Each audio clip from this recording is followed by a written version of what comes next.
नमस्कार। अगस्ती संहिता वाचन इस उपक्रम में मैं वैद्या प्रियदर्शनी बापटकडूस आप सभी का और वैद्य विष्णु जोगड़ेकर सर का हार्दिक स्वागत करती हूँ। श्री चरक संहिता चिकित्सा स्थान त्रयोविंशोध्याय विषय चिकित्सा का इस अध्याय का वाचन चल रहा है।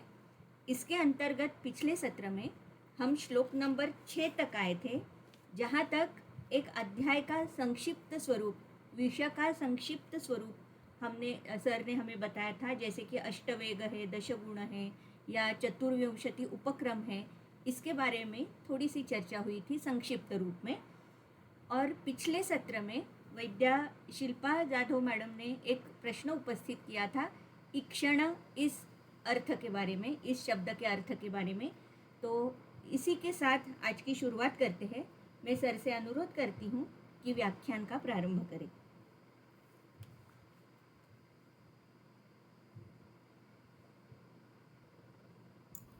धन्यवाद। मेरी आवाज आ रही है?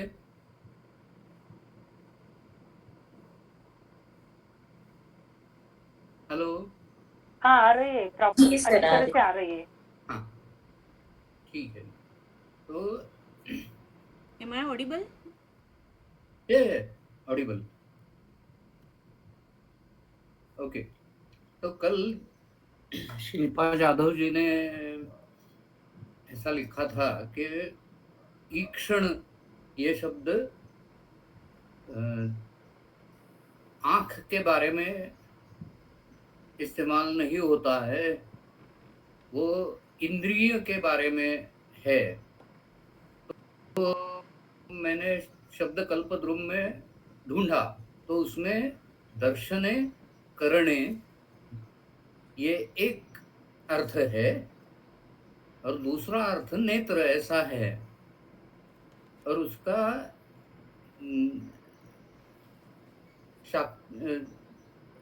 शाकुंतल और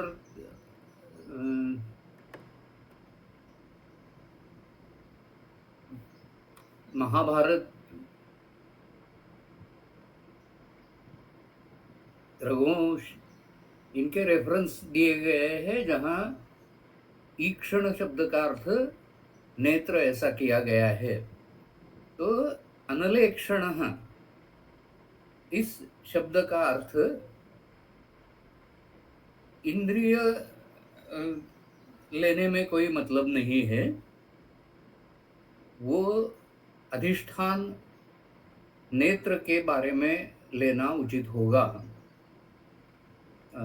तो इस बात से लेकर मैं थोड़ा ग्रंथ वाचन की जो पद्धति है उसमें फिर से एक बार जाना चाहता हूँ।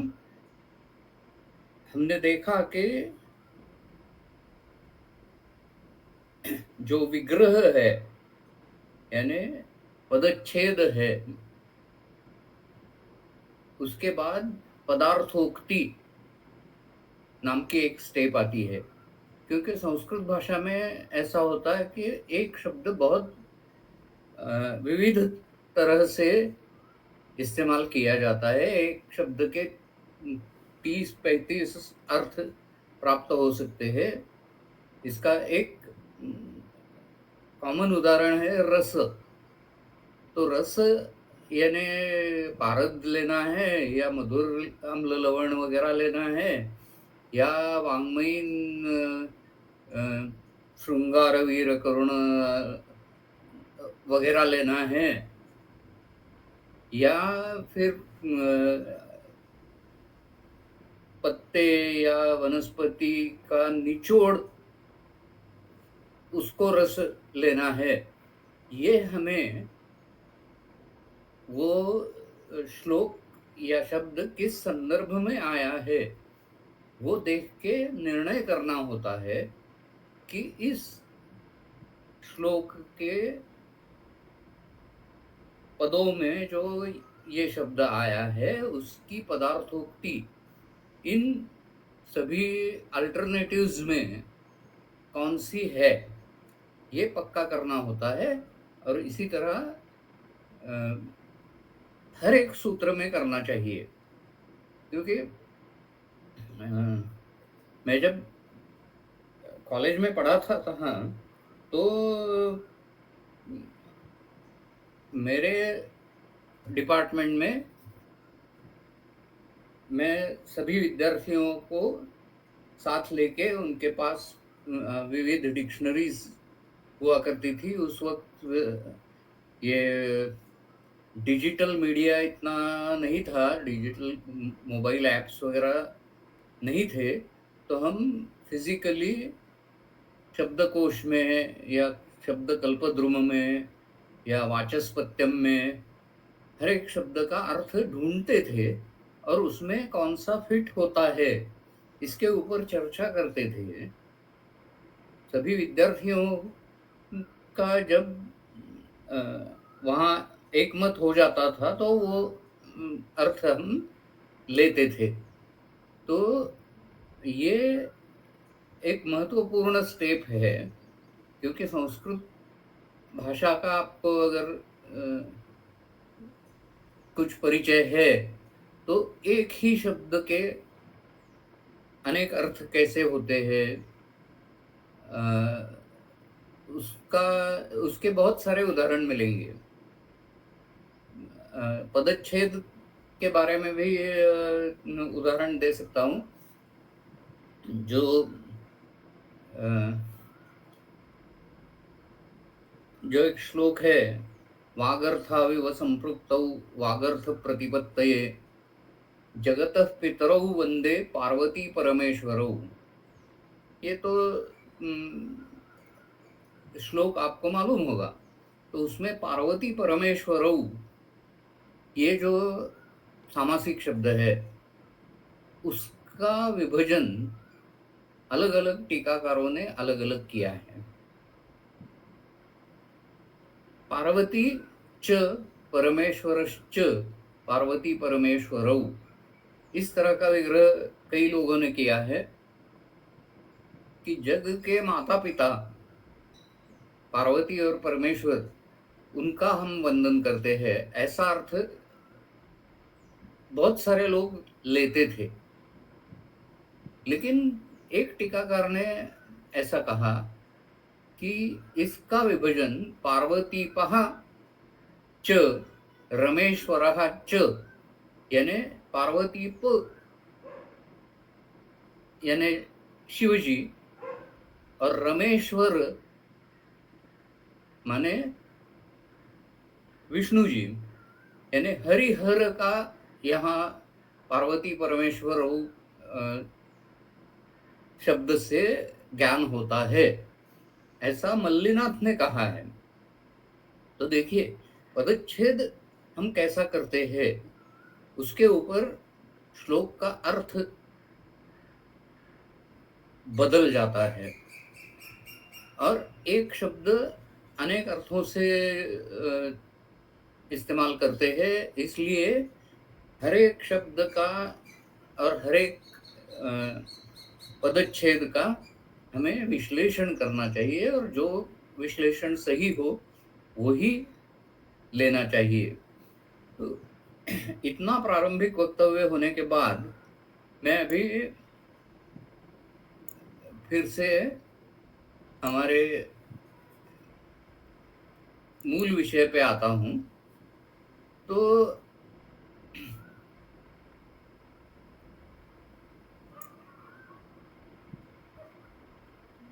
ये अनलेक्षणः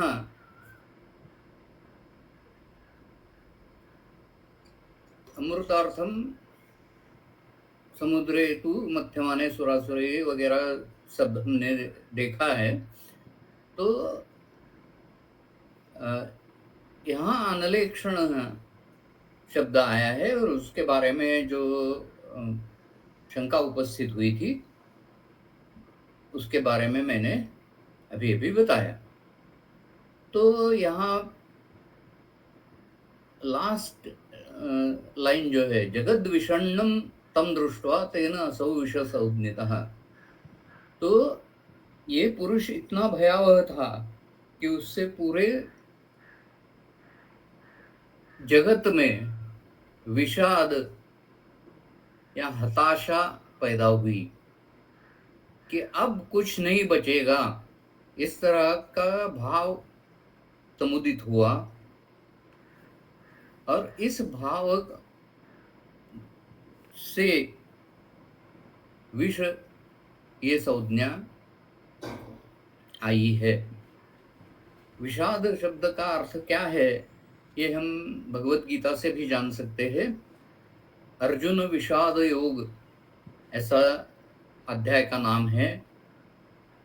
कौरव और पांडवों के बीच जब भगवान श्री कृष्ण अर्जुन का रथ लेके गए तो अर्जुन बहुत ही खिन्न हुआ, निराश हुआ। जंग में आए हैं, उतरे हैं तो लड़ना तो पड़ेगा ही, नहीं लड़े तो पाप लगेगा। और जंग करेंगे तो अपने निकटवर्ती, जिनको गुरु समान माना है, जिनको हमेशा आदरणीय माना है, ऐसे व्यक्तियों से लड़ना होगा, तो उससे भी पाप लगेगा। तो कुछ भी करूं तो मुझे पाप ही लगने वाला है। तो अब क्या करे, कोई बचने की उम्मीद नहीं है। इस तरह का जो भाव है उसको विषाद कहते हैं। और विष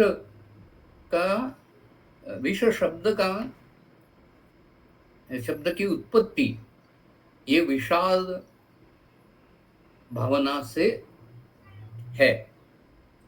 सभी संहिताओं में उसी तरह का विवेचन आया है।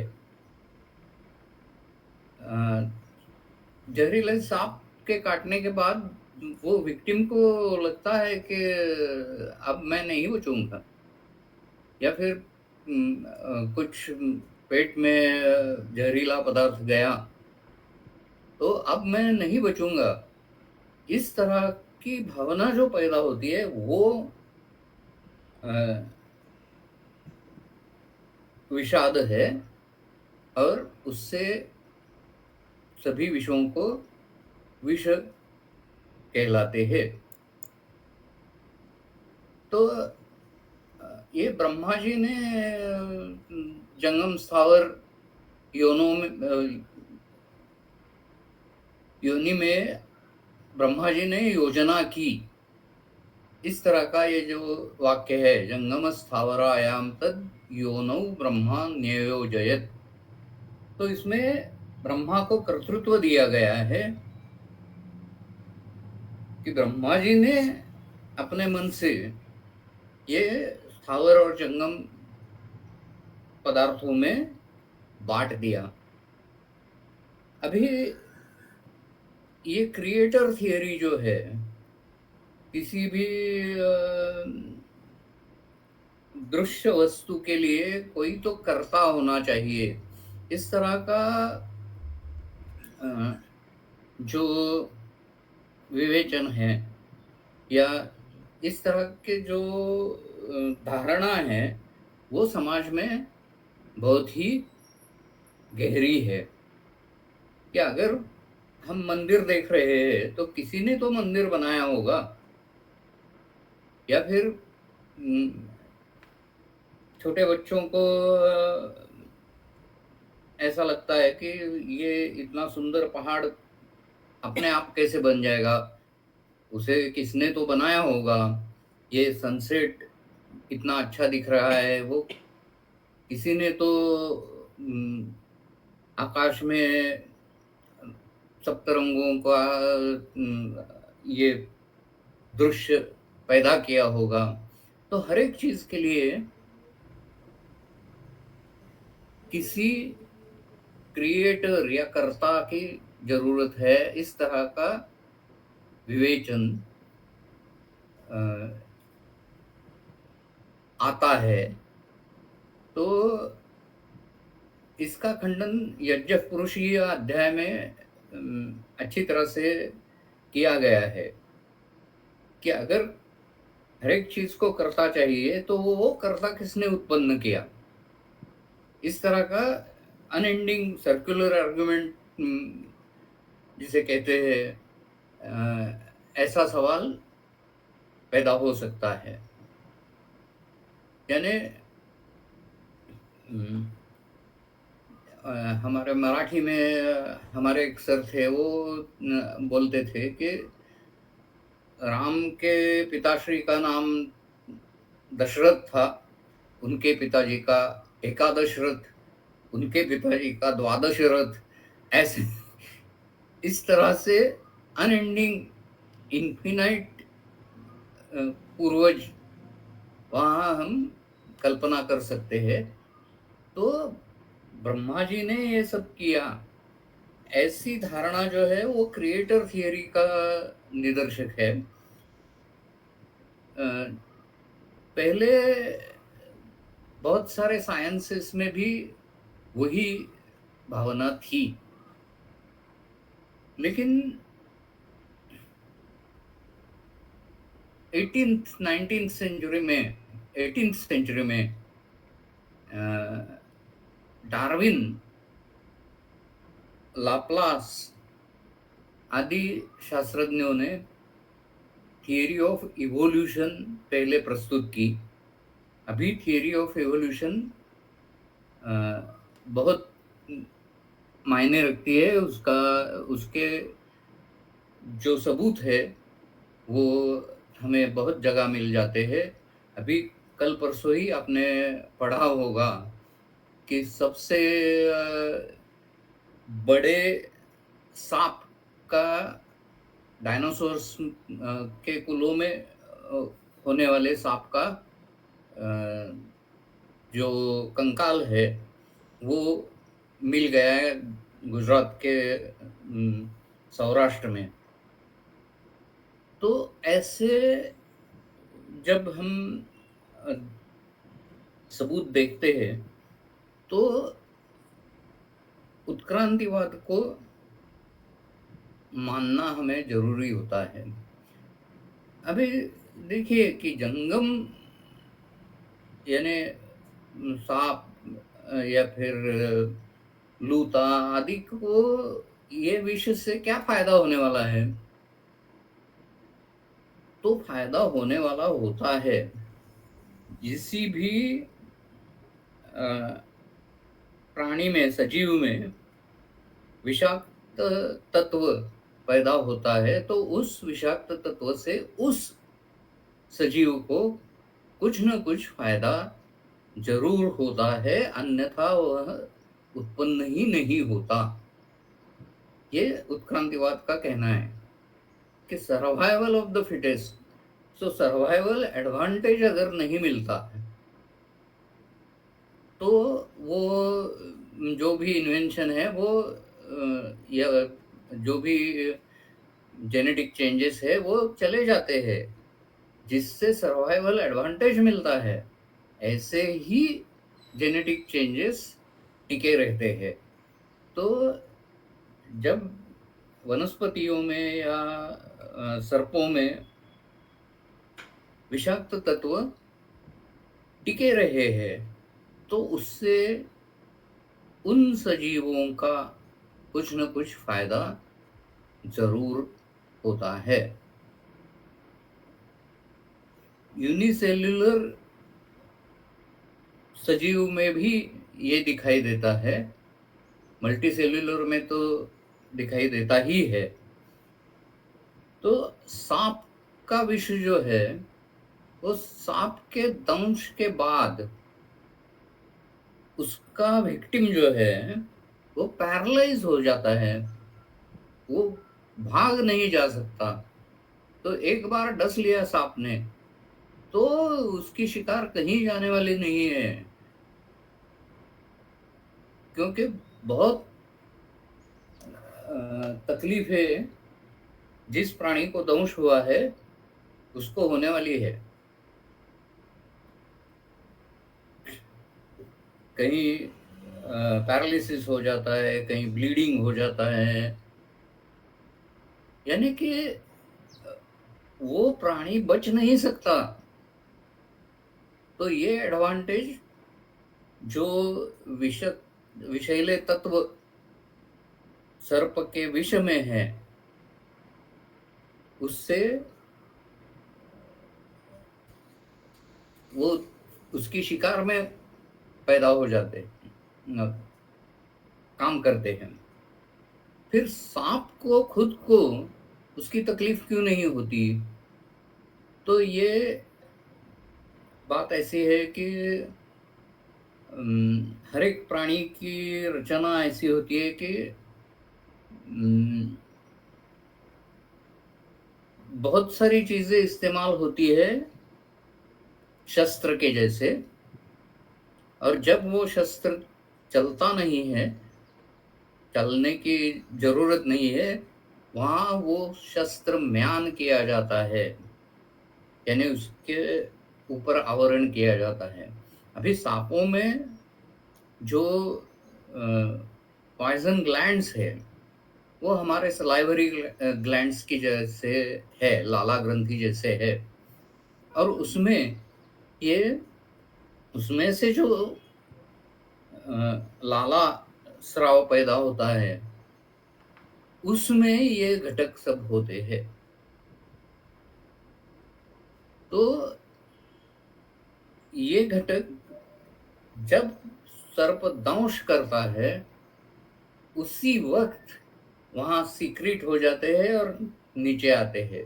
जैसे इमली देख के हमें हमारे मुंह में पानी आ जाता है, उसी तरह शिकार देख के वो सांप के विषग्रंथि से लाला स्राव होने लगता है, और वो स्पेशल चैनल्स जो उसकी दंष्ट्रा में है, ग्रूव्स है या फिर टनल्स है, तो उसमें से वो उसके विषैले दंत के नोक तक आ जाता है, और जब सांप डसता है तो वो नोक से शिकार के शरीर में वो दांत घुस जाता है और विष का इंजेक्शन दिया जाता है। अभी ये तो सर्पविष की बात हुई। वनस्पतियों में क्या है? वनस्पतियों में अभी हम अहिफेन का उदाहरण अगर लेंगे, तो अहिफेन में 200 से ज्यादा अल्कलॉइड्स है, जिनमें कई नार्कोटिक है और कई नॉन नार्कोटिक है। तो ये जो नार्कोटिक या नॉन नार्कोटिक जो भी विषाक्त तत्व है, वो अहिफेन के जो बोंडे होते हैं, उसके अंदर जो खसखस होती है, उसके पोषण के लिए पैदा किए जाते हैं।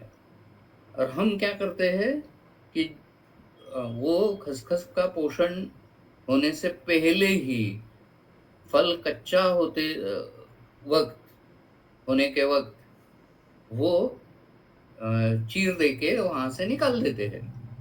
तो वो खसखस पैदा नहीं होती, और जो आईफेन का बोंड है वो सूख जाता है, और उसमें जो छेद दिए गए हैं, उससे वो सब अल्कलॉइड्स इकट्ठा होते हैं आईफेन के स्वरूप में। फिर केमिकल लेबोरेटरीज में उसका विघटन वगैरह कर सकते हैं, और बहुत पावरफुल दवाइयाँ उससे हमें मिलती है। मेरे अगत तंत्र के किताब पे पहला मुखपृष्ठ पे एक सूत्र छपा था, योगादपि विषम तीक्ष्णम उत्तमम भेषजम भवेत्। तो योजना कैसी होती है, उसके हिसाब से विष का स्वरूप अमृत में या औषध में बदल सकते हैं। तो ये जो एक्टिव प्रिंसिपल्स है उनका अध्ययन ये एक अलग चीज है जो चरक संहिता विषय चिकित्सा में नहीं आएगी, लेकिन अगध तंत्र विषय में जरूर आती है। तो यहाँ मेरे ख्याल से ये ब्रह्मा ने नियोजन किया, ये बात जन समुदाय में फैली हुई है, लेकिन मेरा खुद का मानना है कि ये उत्क्रांत हुए हैं विषैले तत्व। अभी देखिए कि यहाँ जंगम और स्थावर दोनों योनियों में ब्रह्मा जी ने योजना की ऐसा बताया गया है। इसमें कृत्रिम विष का कुछ प्रावधान नहीं है। कृत्रिम विष जो है वो प्रयोगशाला में हम पैदा कर सकते हैं, या फिर दो चीजें मिला के तीसरी एक चीज तैयार हो जाती है। इस तरह के बहुत सारे उदाहरण मिलते हैं। तो चीजों के मेल से कृत्रिम विष पैदा होता है। ये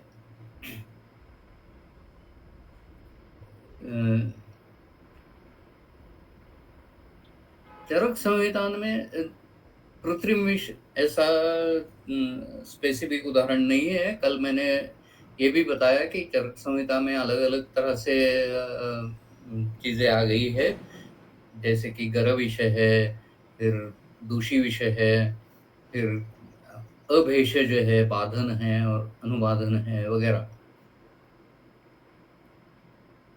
अभी अंबु संभवम यानी जल महाभूत से संबंधित है और द्विविध है, ऐसा इस श्लोक में कहा है। जो द्विविध नहीं, सुश्रुत ने त्रिविध बताया है। फिर बाकी के ग्रंथकारों ने 4 तरह का बताया है, क्योंकि उन्होंने स्थावर, जंगम, दूषी विष और गर विष ऐसा 4 प्रकारों में वर्णन किया है। तो ये द्विविध का उतना उपयोग नहीं है। ऐसा क्लासिफिकेशन करना प्रैक्टिकली ज्यादा उपयुक्त नहीं है। अभी आगे चलते हैं। अष्टवेगम यानी 8 वेग आते हैं। बाकी सब संहिताओं में 7 वेग बताए हैं, और चरक संहिता में दृढ़बल ने 8 वेग बताए हैं। ये 8वां वेग जो है वो मनुष्य के हिसाब से है। अन्य प्राणियों में कम वेग बताए गए हैं, जैसे कि सुश्रुत संहिता में कहा है कि पक्षियों में 3 वेग आते हैं वगैरह।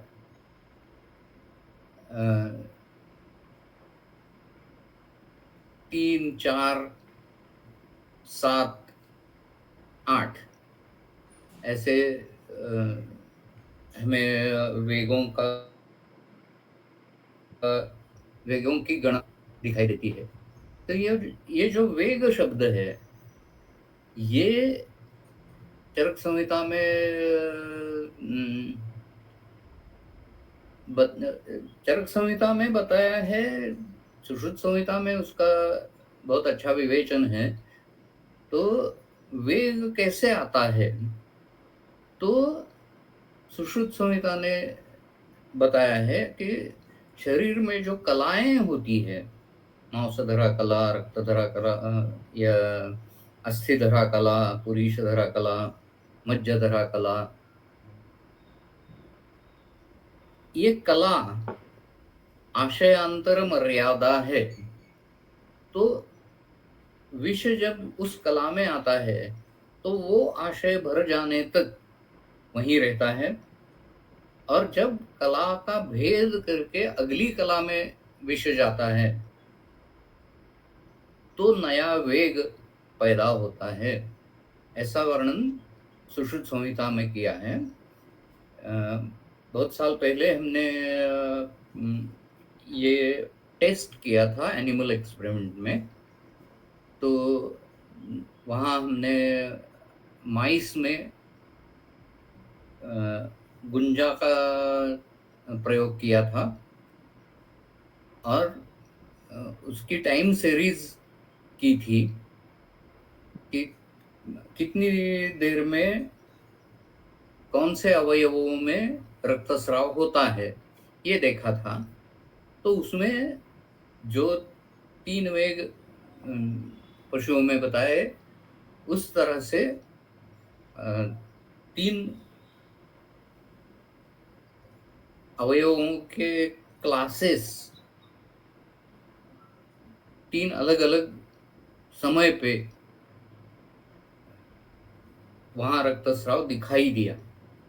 तो वेग, ये संकल्पना तो बराबर है, उसमें कोई दिक्कत नहीं है। वेग आते हैं, वेग के लक्षण हमें दिखते हैं। हर एक वेग में क्या इलाज करना है वो भी महत्वपूर्ण है। तो बाकी संहिताओं में 7 वेग बताए हैं और सिर्फ चरक संहिता में 8वां वेग बताया है। ये बात मेरी समझ के तो परे है। बाकी सब संहिता 7 वेग बताती है और 7वें वेग में मृत्यु आता है, ऐसा बताया है। और ये मानव की अपेक्षा है। गज चिकित्सा या वृक्षायुर्वेद में मैंने देखा नहीं है, वहाँ कुछ अलग हो भी सकता है, लेकिन वेग संकल्पना वैलिड है। और जैसा सुश्रुत ने बताया है वैसा प्राणियों में तो दिख रहा है, तो उससे हम अनुमान ऐसा कर सकते हैं कि मनुष्य में भी दिखेगा। और मनुष्य में जब सर्पविष की चिकित्सा हम करते हैं तो ये 7 वेगों के लक्षण हमें दिखाई देते हैं और 7वें वेग में मृत्यु आ जाता है, ये भी देखते हैं। तो ये 8वां वेग शायद दुर्डबल जी ने नया इसमें ऐड कर दिया है, ऐसा मुझे लगता है। फिर दशगुण, अभी दशगुण इसका असली मतलब क्या है? 10 गुण होते हैं ये तो साफ है, लेकिन 10 गुण होते हैं तो ये 10 गुण अत्यंत वीर्यवान होते हैं। जिस विष द्रव्य में 10 में से 9 गुण ही वीर्यवान है, 1 गुण कम है, तो वो हल्का विष हो जाता है। मध्य में 9 गुण विष से समान है, लेकिन मध्य और विष दोनों के परिणाम में काफी अंतर है। अंत में तो मध्य से मृत्यु भी आ जाती है। और एक्यूट पॉइजनिंग जिसे कहते हैं, वहाँ वो डोज डिपेंडेंट रहता है। लेकिन मध्य में 9 गुण विष जैसे है, 1 गुण अव्यक्त रस की जगह अम्ल रस है, और वो मध्य को विष का स्थान नहीं देता है। अभी देखिए, पूरे 10 गुण वाले पदार्थ विष कहलाएंगे। 10 से अगर कम तीव्र गुण हैं तो उन्हें उपविष कहलाया जाएगा या साधारण विष कहलाया जाएगा या निर्विष कहलाया जाएगा। वैसे तो हम अगर देखें तो पानी भी विषैला हो सकता है। There are known cases of water poisoning, लेकिन उसका डोज जो है वो 7 लीटर का है। अगर किसी आदमी ने 7 लीटर पानी एक जगह बैठ के पी लिया तो उसका अंत होने वाला है। वो पानी विष का रूप वहां धारण करेगा। Everything under the sun including the sun is poisonous depending upon the dose. ये तत्व जो है वो हमें समझ लेना चाहिए। फिर ये चतुर्विंशति उपक्रम के बारे में मैं जब हम उपक्रम के यहाँ आएंगे तब मैं उसका ज्यादा खुलासा करूंगा। ये एक रैंडम कलेक्शन 24 उपक्रमों का है, जिसमें कोई ऐसा बांधने वाला सूत्र नहीं है। जैसा कि सुश्रुत के शस्त्र क्रिया के बारे में या व्रण के बारे में जो 60 उपक्रम दिए है, वो 60 उपक्रम एक सूत्र से बंधे हुए हैं। वैसे ये चतुर्विंशति उपक्रम नहीं है। इतना ही कह के मैं अभी आगे निकलता हूँ।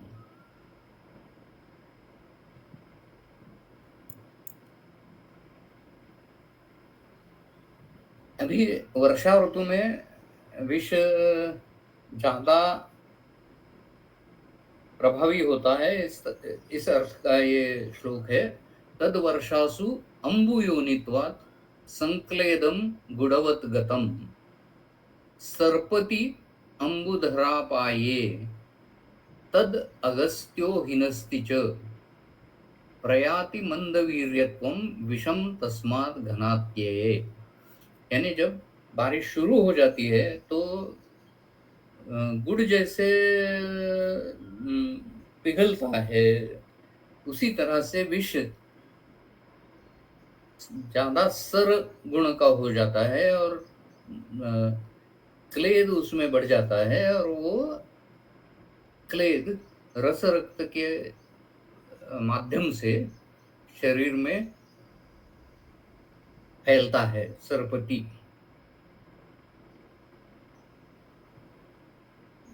ये सरपति के यहाँ पहला वाक्य समाप्त हो जाता है। तद वर्षासु अम्बुयोनित्वात् संक्लेदम गुणवत गतम सर्पति। उसके बाद जो है वो अलग वाक्य है। अम्बुधरा पाये तद अगस्त्यो हिनस्ति च। अभी यहाँ विष का हनन, विष का नाश कौन करता है, इसके बारे में कर्ता अगस्त्य बताया है। अभी अगस्त्य एक तारका है, नक्षत्र है। अगस्त्य तारका के उदय के बाद विष कम हो जाता है, ये ऑब्जर्वेशन है। तो ये ऑब्जर्वेशन अगस्त्य का प्रभाव है, इस तरह का यहाँ वर्णन दृढ़बल जी ने भी किया है। और अगस्त्य प्रभावश्च तम हिनस्ति, ऐसा चक्रपाणी जी ने भी कहा है। तो अगस्त्य तारा जो तारा है वो यहाँ पृथ्वी से कई सैकड़ों प्रकाश वर्ष दूरी पे है। तो पृथ्वी का चलन वलन ऐसे होता है कि शरद ऋतु में अक्टूबर महीने में वो दिखाई देने लगता है। अभी यह नॉर्थ जो है विषुववृत्त के उत्तर का जो प्रदेश है उसमें ये दिखाई देता है।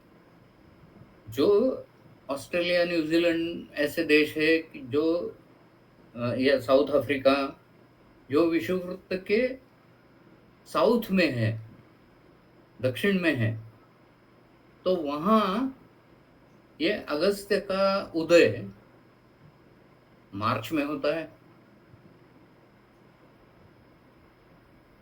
तो ये जो वर्णन है ये सिर्फ ऑब्जर्वेशन है, ऐसा करके उसको छोड़ देना चाहिए। अगस्त्य को कर्तृत्व देने की जरूरत नहीं है। तो जब बादल चले जाते हैं तो ऊपर आसमान में जो विषकण हैं वो नीचे आना बंद हो जाता है। वो बंद होने के बाद जल भी क्लीन हो जाता है, विष का प्रभाव कम होता है। ये दिखाई देता है उसका। अगस्त्य तारका पे कर्तृत्व रोपित करना ये गलत चीज है, ऐसा मुझे लगता है। वो पहले श्लोक में क्या लिखा है? अगस्त्यो हिनस्ति। हिनस्ति यानी हनन करना, मारण करना। अगले ही चरण में क्या लिखा है? प्रयाति मंद वीर्यत्वम, यानी उसका वीर्य कम हो जाता है। यानी विष का हनन तो नहीं होता है, लेकिन उसका वीर्य कम हो जाता है। यानी जो दशगुण तीव्र वीर्य के विषय में है, उनका तीक्ष्णत्व कम होके मंदत्व आ जाता है, वीर्य कम हो जाता है। घनात्य means again after the rainy season, जब घन यानी बादल का अंत हो जाता है, अत्यय होता है, मौसम बदल जाता है, तब ये विष का प्रभाव कम हो जाता है। तो इसके बारे में भी हमने एक स्टडी किया था। उसमें alkaloid percentage in different Rituj, ऐसा एक स्टडी किया था। तो उसमें हमने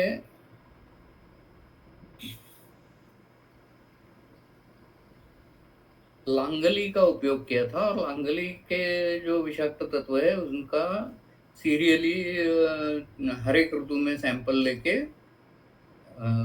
उनका अल्कलॉइड कंटेंट निश्चित किया था।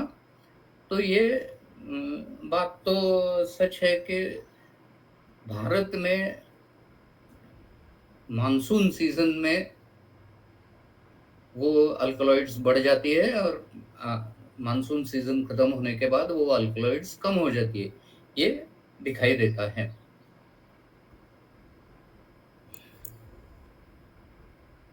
अभी आगे बढ़ते हैं।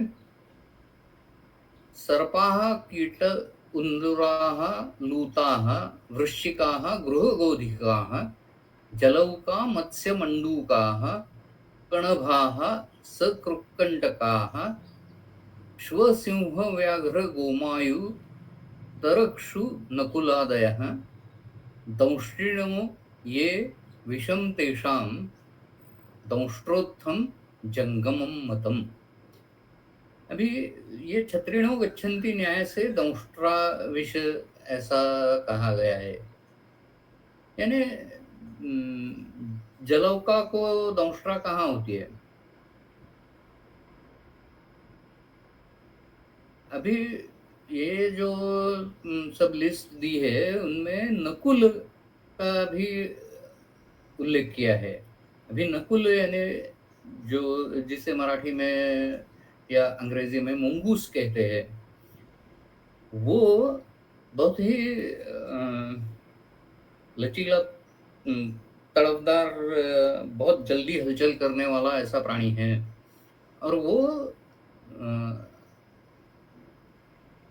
सांप को ही काट देता है, सांप का पराभव कर देता है। इसलिए नाकुली विद्या ऐसा विश्वविद्या का एक विशेषण है। और यहाँ नकुल खुद विषैला है ऐसा वर्णन किया है। बाकी के तो सब ठीक है। सर्प है, कीट है, उंदीर, इंदुराः मीन्स रैट्स, माइस, लूताः स्पाइडर्स, वृश्चिकाः स्कॉर्पियंस, गृहगोधिका जिसे हम लिजर्ड कहते हैं, वॉल लिजर्ड,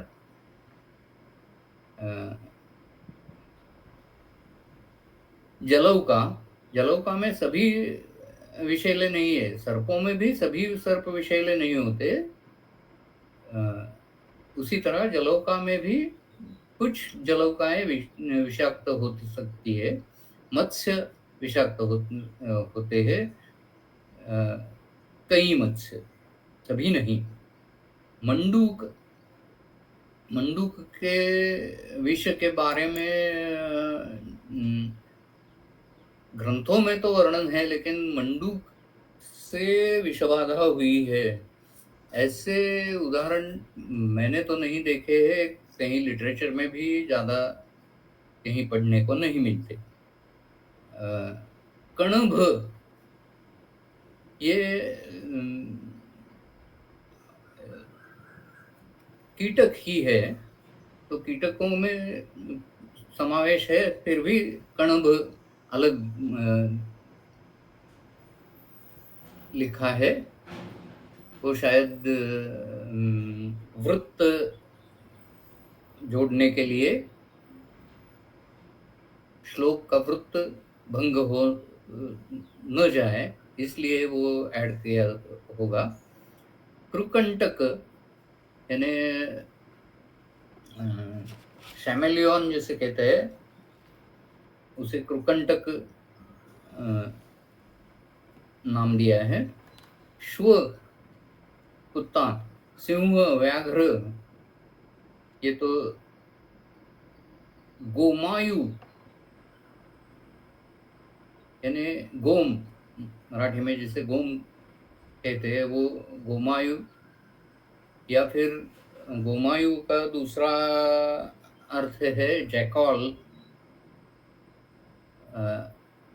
मराठी में लांडगा कहते हैं, उसको गोमायु कहते हैं। तरक्षु, तो यहाँ लांडगा या जैकॉल ये अर्थ फिट होगा। तरक्षु यानी हैना, ये भी शामिल है। नकुल के बारे में तो मैंने बताया। ये इनके दंष्ट्रा होते हैं। दंष्ट्रा यानी जो दांतों के प्रकार है, राजदंत, वस्त, दंष्ट्रा और जो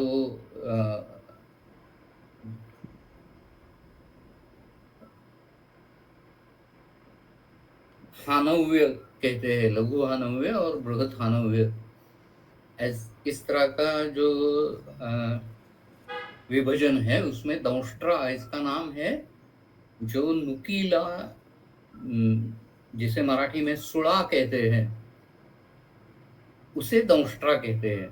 तो सांप के या किसी भी प्राणी के सभी दांत विषैले नहीं होते। उसमें जो नुकीले दांत होते हैं, वो दांत जिनको होते हैं उनको सभी को दंष्ट्रीणो या दंष्ट्री कहा जाता है। तेषां विषम दंष्ट्रोत्थम जंगमम मतम। अभी वृश्चिक को दंष्ट्रा नहीं होती है। वृश्चिक का दंश जब होता है तो उसकी पूंछ में एक नुकीला आर होता है, यानी सुई जैसा अवयव होता है। वो सुई से काट लेता है और वहां विष छोड़ता है। तो दंष्ट्रोत्थ ये छत्रिणो गच्छन्ति न्याय से हम कहते हैं कि दंष्ट्रा से उत्पन्न हुआ। ये यानी बहुत सारे लोग छाता लेके जा रहे हैं, उनमें कुछ लोग छाते की जगह रेनकोट पहने हुए हैं, या फिर जिसे मराठी में इरला कहते हैं, इरल, वो डाल के जा रहे हैं। तो हम एक दो अपवाद जो है वो छोड़ देते हैं, और छत्रिणो गच्छन्ति यानी छत्रधारी लोग जा रहे हैं ऐसा कहते हैं। उसी न्याय से यहाँ दंष्ट्रोत्थ ऐसा कहा गया है।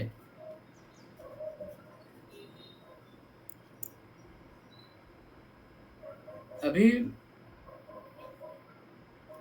आते हैं स्थावर विष की तरफ। मुस्तकम पौष्करम क्रौंचम वत्सनाभम बलाहकम कर्कटम कालकूटम च करवीरक संज्ञकम पालक इंद्रायुधम तैलम मेघकम कुशपुष्पकम रोहिषम पुंडरीकम च लांगलकी अंजनाभकम संकोचम मर्कटम श्रृंगी विषम हालाहलम तथा एवं आदीनि चान्यानि मूलजानि स्थिराणि च। इनको स्थावर या स्थिर विष कहते हैं। तो इनमें चक्रपाणी जी ने स्पष्ट किया है कि यहाँ भी छत्रिणो न्याय गच्छन्ति न्याय लगता है। सभी विषैले वनस्पतियों में सिर्फ मूल में विष होता है ऐसा नहीं है। कहीं पत्तों में होता है, कहीं फूल में होता है, कहीं फल में होता है, कहीं बीज में होता है, या कहीं कांड में, या जिसको हम राइसोम कहते हैं उसमें होता है। तो अलग अलग जगह होता है, लेकिन ज्यादातर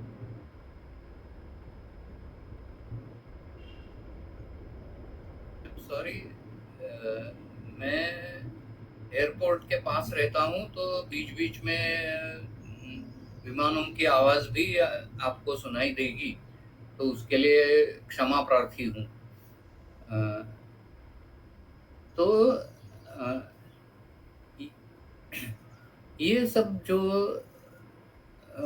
विष द्रव्य कहे हैं उसका बोटेनिकल आइडेंटिफिकेशन बहुत मुश्किल है।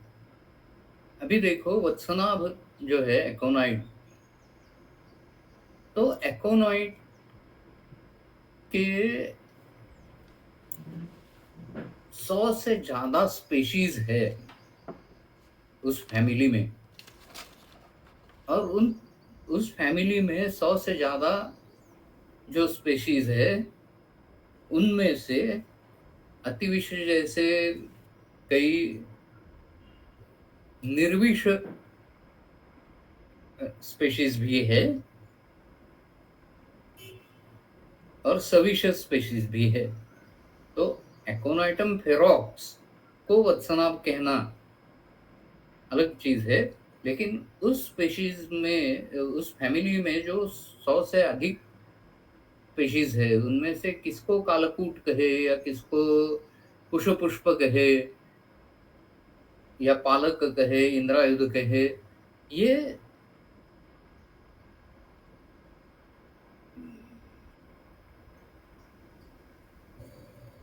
समझ लेना मुश्किल है।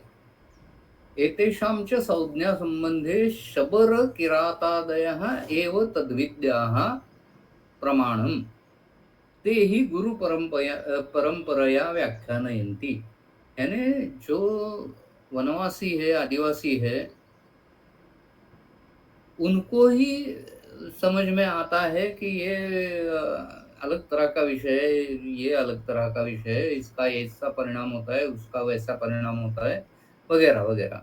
ये गुरु परंपरा उनमें जो चली रहती है, उनके जो बुजुर्ग रहते हैं वो छोटे बच्चों को पढ़ाते हैं जंगल में घूमते वक्त, तो ऐसा प्रैक्टिकल नॉलेज उनको रहता है कि कौन सी वनस्पति कौन सी है। तो उनसे ही वो सीख लेना चाहिए, ऐसा यहाँ कहा है। अभी देखिए इसमें धातु विषयों का वर्णन है ही नहीं।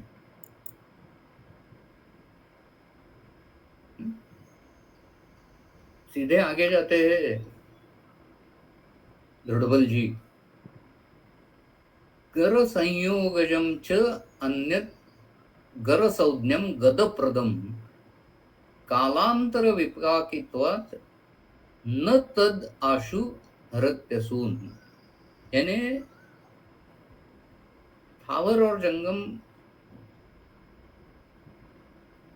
का जब गरार्थ संयोग होता है, यानी विषय प्रयोग के लिए संयोग होता है,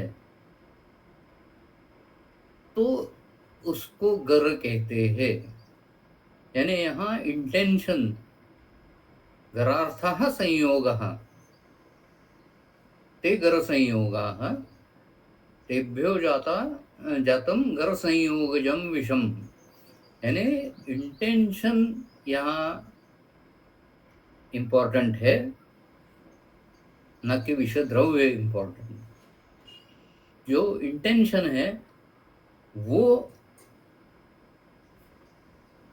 विषबाधा उत्पन्न करने का है।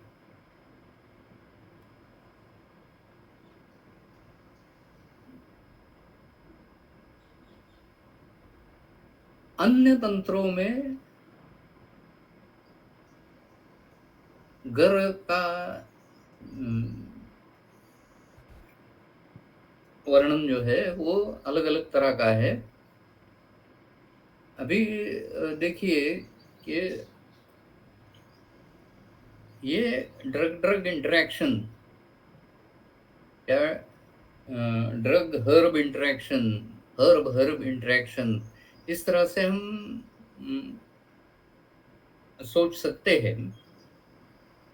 यहाँ गर संज्ञा किसको दी गई है? कालांतर विपाकित्वात्। ये आशुकारी नहीं है। बाकी के जो दशगुण वाले विषय है वो आशुकारी है, वो बहुत ही जल्दी आदमी को मार देते हैं। लेकिन गर जो है वो कालांतर विपाकी है, जिसका शरीर में रहना बहुत देर तक चलता है और वो जल्दी से प्राणघाती नहीं होता, और उससे गद उत्पन्न होते हैं। गद यानी चिरकारी रोग उत्पन्न होते हैं।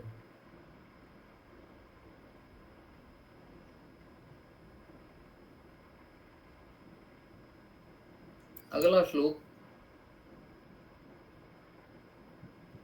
निद्राम तंद्राम क्लमम दाहम सपाकम लोमहर्षणम शोफम चैव अतिसारम च जनयेत जंगमम विषम। This is a collection. ये जंगम विष का सामान्य लक्षण है, ऐसा आगत तंत्र के कई पुस्तकों में भी लिखा है कि ये जंगम विष का सामान्य लक्षण है। निद्रा तंद्रा क्लम दाह पाक रोमहर्ष शोफ अतिसार। हर एक जंगम विष में अतिसार हो ये बिल्कुल जरूरी नहीं है। हर एक जंगम विष में निद्रा आए ये भी जरूरी नहीं है, तंद्रा आए ऐसा भी जरूरी नहीं है। यानी जब कुत्ता काट जाता है, रेबीज हो जाता है, तो वहां निद्रा बिल्कुल नहीं आती। या फिर विष तिंदुक जैसा विष हो तो उसमें अंत तक आदमी बिल्कुल सोता नहीं है, वो अलर्ट रहता है, अंत तक अलर्ट रहता है। तो ये निद्रा तंद्रा क्लम दाह, ये जो ये मैंने अभी उदाहरण जो दिया वो जंगम विष का नहीं है, स्थावर विष का है। लेकिन जंगम विष के भी ऐसे कई उदाहरण दे सकते हैं कि जहां निद्रा है ही नहीं।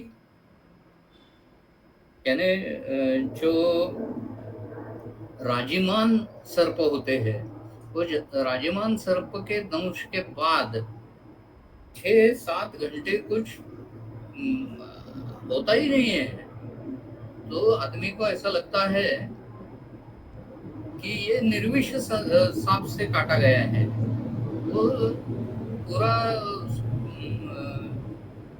उसके ऊपर ध्यान ही नहीं देता। जब उसमें लक्षण पैदा होते हैं तो वो लक्षण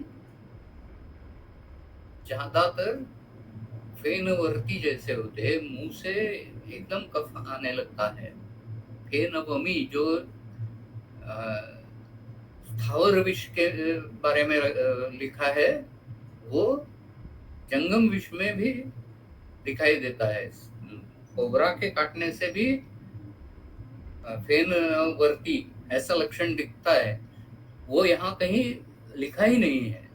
तो ये सामान्य लक्षण करके बताए हैं, लेकिन ये सामान्य लक्षण नहीं है। जो बात जंगम विष के लक्षणों के बारे में है, वही स्थावर विष के लक्षणों के बारे में भी है। स्थावरम तु ज्वरम हिक्का दंतहर्षम गलग्रहम फेन वमी अरुचि श्वास मूर्छाश्च जनयेत विषम। तो ये जरूरी नहीं है कि हर स्थावर विष में ये सब लक्षण उत्पन्न हो। तो इस अर्थ से ये सर्वसामान्य लक्षण बिल्कुल नहीं है। हर एक विष द्रव्य के लक्षण समुच्चय अलग अलग होते हैं। तो ये जनरलाइजेशन यहाँ जो किया गया है वो बिल्कुल रियलिस्टिक नहीं है। आपको अगर ग्रंथ शिरोधार्य है और ये सच्चा लगता है आपको, तो आप मान सकते हैं।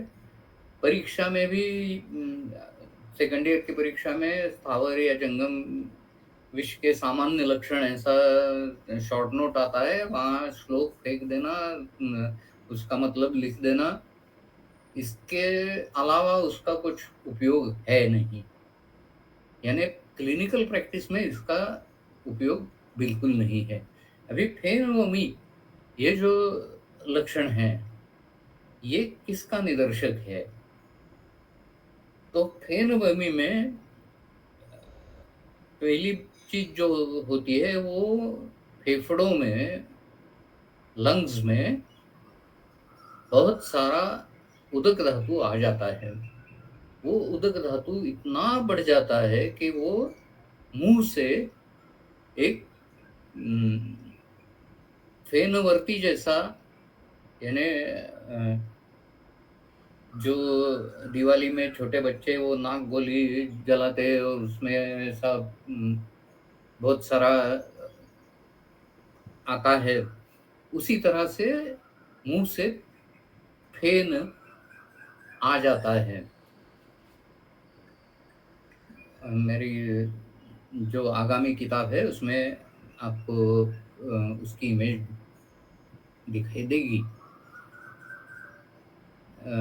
मूर्छा जैसा मैंने बताया सभी द्रव्यों में आवश्यक नहीं है, हर एक द्रव्य अलग अलग तरह के लक्षण दिखाता है। दंतहर्ष ये हर एक स्थावर विष में जरूरी नहीं है। गलग्रह बहुत बार होता है, हिक्का बहुत बार होता है, ज्वर होता है, ऐसा बहुत कम विषयों में दिखाई देता है। बहुत सारे स्थावर विषयों में शरीर शीत हो जाता है। तो ये बताने का मतलब ये है कि ये जो 2 श्लोक है ये केवल परीक्षा में लिखने के लिए या मौखिकी परीक्षा में रटने के लिए उपयुक्त है, बाकी इसका प्रैक्टिकल उपयोग कुछ भी नहीं है। अभी हम अगले श्लोक पे आ जाते हैं। शायद वक्त हो गया है, तो अगला श्लोक हम अगली बार ले लेंगे, ठीक है? यस सर, बहुत बहुत धन्यवाद सर। किसी को अगर कुछ प्रश्न है तो 1-2 मिनट में आप पूछ सकते हो। यहाँ दिखाई तो नहीं दे रहे, और किसी को अगर कुछ है तो 1-2 मिनट में कृपया पूछिए। ठीक है, शायद प्रश्न नहीं है सर, तो हम आज यहीं पर रुक रहे हैं। लेकिन आज के इस सत्र में बहुत सारी संकल्पनाएं हमारी क्लियर हो चुकी है, या श्लोक कैसे पढ़ा जाता है या उसका अर्थ कैसे देखा जाता है, उसके मूल तक जाकर ये संकल्पना कैसे देखी जाती है, इसके बारे में आज बहुत कुछ हमें सीखने के लिए मिला है। तो आज का जो ये सत्र है हम यहीं पर समाप्त कर रहे हैं। बहुत बहुत धन्यवाद, और फिर से हम मिलेंगे नेक्स्ट सोमवार को। तो तब तक के लिए विश्राम लेते हैं। बहुत बहुत धन्यवाद।